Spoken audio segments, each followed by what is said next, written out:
حامل قاع ما عنده شبر بيها، عبارة اختزلت ما خرجوا من أجله أهالي المنتسبين من السلك الأمني بصنوفهم الداخلية والدفاع الذين لم يحصلوا على أراضيهم منذ عام 2003.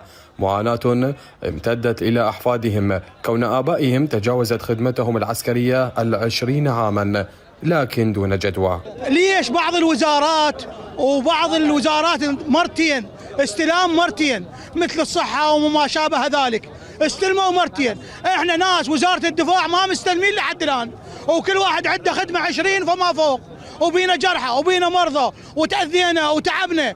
يعني وزارة الصحة استلمت غير وزارة استلمت، وأعدادهم هواي أكثر من عندنا أكثر، ومرتين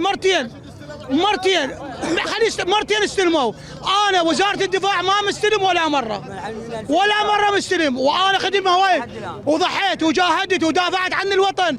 الكرسي اللي قاعد عليه أنت لو ما تضحياتي ودمائي الزكية ما تقعد يا مجلس محافظة كربلاء، يا محافظ كربلاء، وأنت وعدتني وقلت أنت المضحي، أنت الجيش ضحيتوا وتعبتوا، أسلمكم وبشاربي. خصصت ثم وزعت في كربلاء العديد من الأراضي السكنية على شرائح اختلفت أعدادهم من وزارة إلى أخرى، إلا فئة واحدة هي القوات الأمنية دون غيرهم منذ أكثر من 23 عاما وهم ينتظرون استلامها رغم إعطائهم أرقاما وتواريخ لتسليمهم، لكن تبقى هذه الأوراق حبرا على ورق بحسب قولهم. تغرب من المحافظات كافة وبصورة خاصة محافظة كربلاء عدم تلبية مطالب وزارة الدفاع وعدم تنفيذ توجيهات السيد القائد العام للقوات المسلحة بتخصيص قطع أراضي سكنية لهم. بالإضافة إلى ذلك نستغرب من شمول باقي شرائح وباقي الوزارات، علما أن وزارة الدفاع العراقية لن تستلم قطع أراضي منتسبيها وخاصة في محافظة كربلاء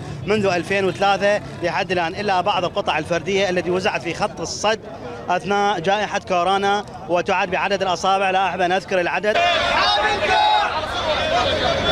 وقفة جسدت حجم التضحيات التي بذلت من أجل الدفاع عن الوطن، إلا أنها خذلت بطريقة أثارت ذويهم للخروج والمطالبة بحقوق أبنائهم. من كربلاء، جاسم الهميم، التغيير.